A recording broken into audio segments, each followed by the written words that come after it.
Fly.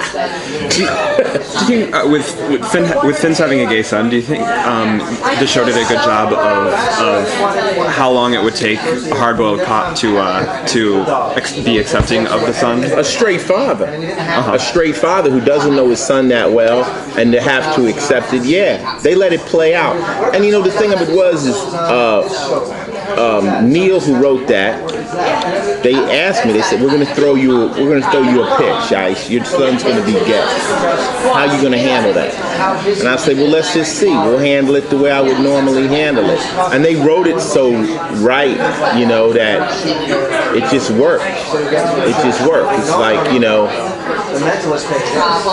I think that the first thing that happens with a straight father is it's a stroke against his manhood. He's like, and you have to deal with it. But then love kicks in, and you just have to accept it. That's still my son. But there would be a moment of, well, I'm a manly man. You know, what's going on? Like, yeah. And then you're the first to protect him. Yeah, you have to protect him now. And then after you get over that, then you go into the protection mode. Like, that's my son, you know. Way in overdrive. So it was a very interesting thing for me to see if I could act that out. But I think I did all right. And it still comes back. I mean, you mentioned it even in one of the early episodes that we've seen. In this show, if people like you, you'll come back. Now, do you know where she first popped up? She was a victim. Yeah. And I interrogated. She was a victim. Yeah. It was all me and him in the episode. So you don't know. Yeah, so now she's back as a cop. Diane Neal, who was DA, she was a rapist. Yeah, she was a rich lady who raped men. So you had to really watch these characters. You could pop back up as somebody else. I'm surprised you guys are able to keep track of so many. No, we're not. Okay, all right. Just certain ones. Okay, gotcha. Yeah. Do you have any, how you think you've done nearly 350 episodes? Are there ones that you remember, like, oh my, that was my favorite episode, that was great, either because you were great or you just thought that was just a good story? Or even... People like the one I did with Marsha Plimpton. Do you remember that one? I had her in the shower and she was a drug addict and we all got wet and I kind of revived her. I remember that episode. That was pretty good for me. She's a good actress. Yeah. Do you remember? Is anything you remember? I mean, I loved working with Murphy. You know, when he was here, the character of Murphy. You know, and the gambling thing. Yeah, I love that one. You know, and like Ice told me when I first got here, he was like, chill. You know, this is like this job is like a marathon. You know, and if you're not balanced and like have your head on straight, you go crazy because sometimes we're working 14-hour days every day.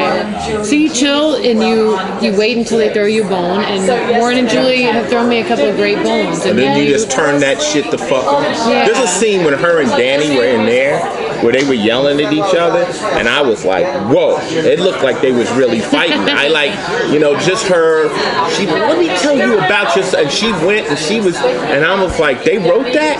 I was like, and it was on the script like that, but when they did it, it was so real, and I was kind of like in the cut, and she told me to shut the fuck up, and they even had me trying to budge in, and like a real fight. Yeah. They write the shit out of this. Yeah, show. it's fun when when inter office shit goes wrong. It's like it's fun when there's tension, and I think we can expect some of that this season. And we don't with the filling of the sergeant position and that kind of stuff. And we don't ad lib on the show, but we do have the ability to work with the script.